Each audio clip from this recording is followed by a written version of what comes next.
Welcome to the Infernal Brotherhood of the scruffy-looking Nerf herders. Today I'm reading Star Wars Tales number 19, Into the Great Unknown. I'd like to take a moment and invite you to support this channel through memberships and apparel, and don't forget to subscribe to this channel and ring that damn bell. Star Wars Tales number 19 presented an alternate, non-canon version of Chewbacca and Han Solo's final adventure. A long time ago, in a galaxy far, far away. Into the great unknown. I see him. Keep the rear deflector shields at full power.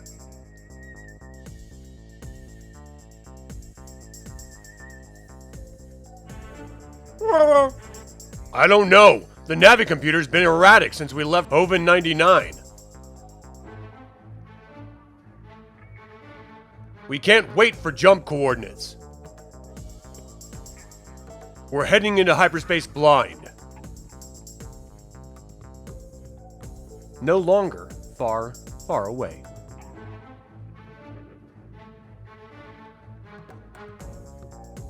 Well, the good news is that we didn't smash into a star. The bad news is that I have no idea where we are. And we're losing power. Scanners aren't picking up any starport beacons, and most of these rocks are dead. But this looks promising. Head toward the blue one. There's life down there. Let's just hope they have a repair bay. We've lost the rear repulsors. We're going to crash again. Hang on.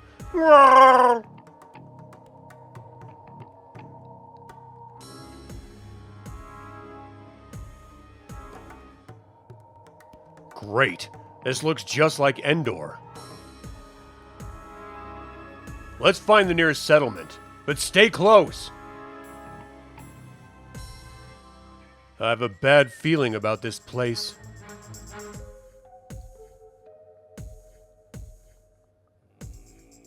Ah!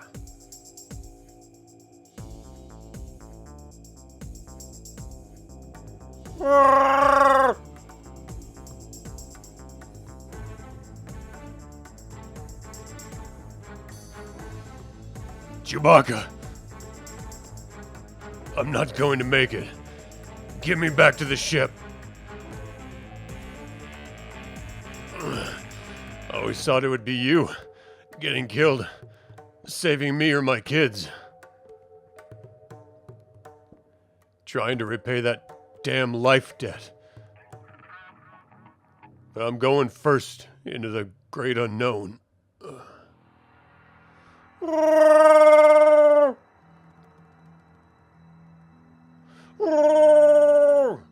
Sasquatch. 126 years later. This way, Doctor. For the past 30 years, the sightings have been concentrated on this ridge. Here, another footprint. We're nearing his home. Good. The museum isn't paying for footprints. There must be a cave here, or... This is no cave.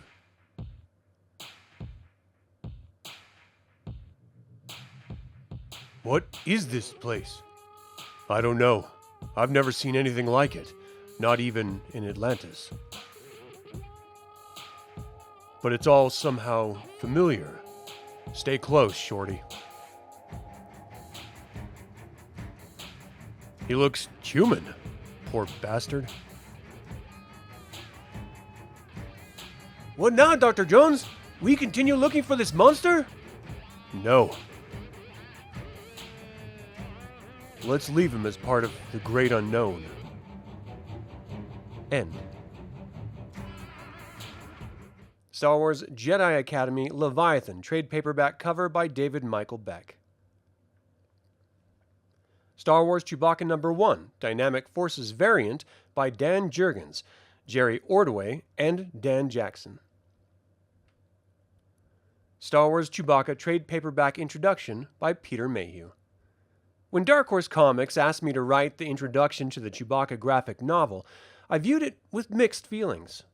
I'm not a comic book person myself, but I've kept up with all of the continuing Star Wars stories through the years. I've already put my signature on hundreds of those colorful books, and I realized what a personal treasure many of these stories are to fans all over the world.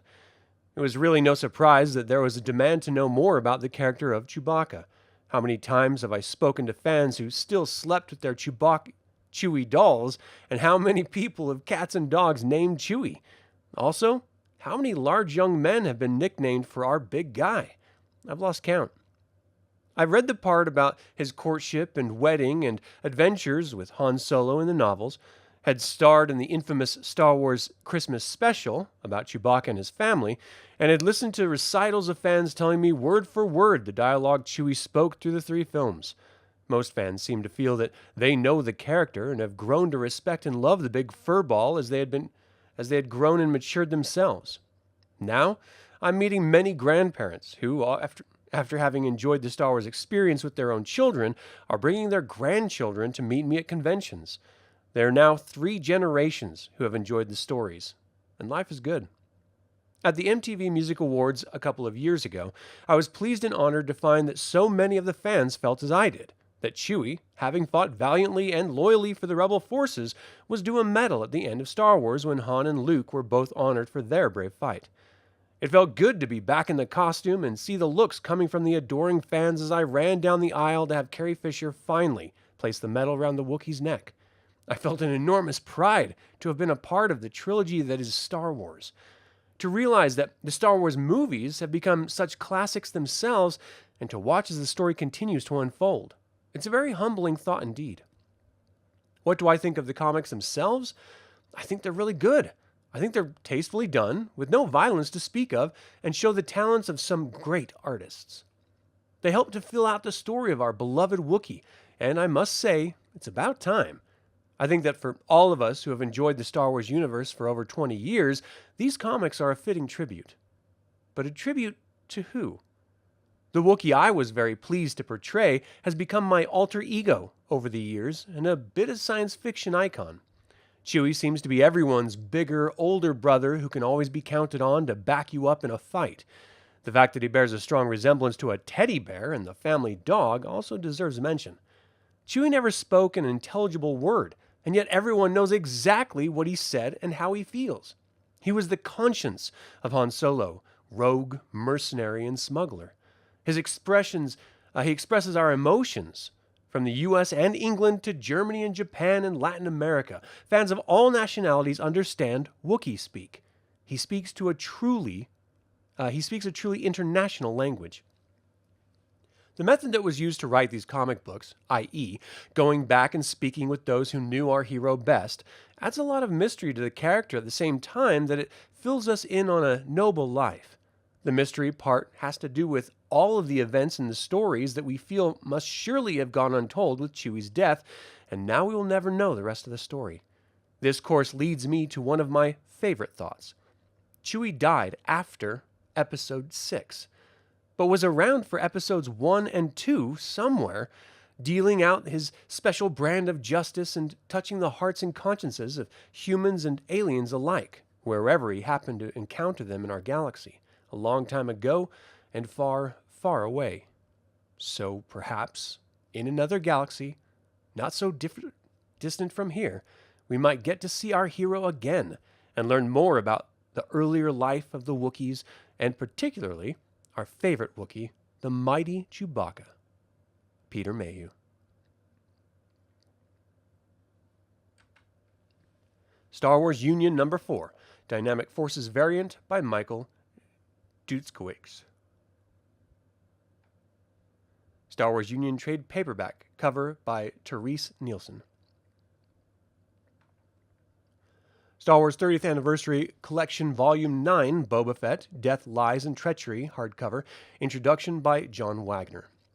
Meeting Boba Fett, 1976. I was working over some ideas with Pat Mills for a new comic he was developing, 2000 AD. He'd heard about a new blockbuster coming out the next year, and he was taking his cue from it. The content was to be sci-fi, all sci-fi. I was skeptical. Where was the variety? Well, sure, there was plenty, but it was all kind of weird stuff. When I finally saw Star Wars, I knew he'd been right. It blew me away from the opening visuals.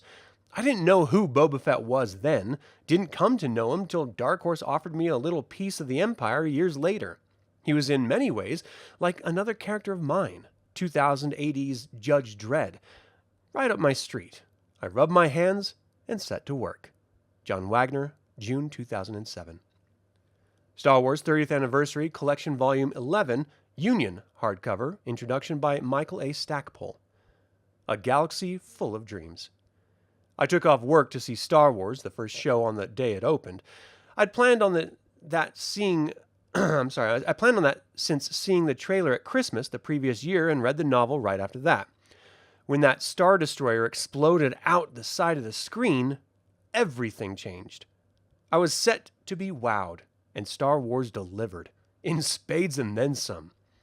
Even then, I knew I wanted to be a writer, but never did I dream I'd get to work in the galaxy far, far away. That story and that setting was just something too large and special. It wasn't until years later that I realized that it was special enough to let me tell stories and large enough that my tales could fit in with so many others by so many brilliant writers. And I've always thought of my writing in Star Wars as repaying a debt to George Lucas for his lend of imagination and vision so many years ago. He made fantasy live for a modern age, which is why Star Wars will endure forever. Michael Stackpole, August 2007. A legend returns, and the future awaits. Boba Fett is alive, and the deadly assignments he takes on next will prove he's still the galaxy's greatest bounty hunter. Then, Luke Skywalker has established a new academy to train the next generation of Jedi Knights, and his students are given their first mission, ready or not, to stop an ancient evil on a distant mining colony. Plus, Luke is about to marry Mara Jade, one of the Emperor's greatest assassins, but threats from both sides arise to prevent their happy union. And after Chewbacca's untimely death, his greatest friends, family, and enemies share remembrances of an unlikely rebel's heroic life.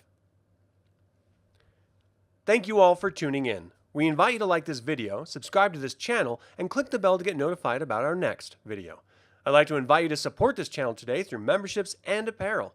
Until the Infernal Brotherhood convenes again, my fellow scruffy-looking nerf herders, may the Force be with you.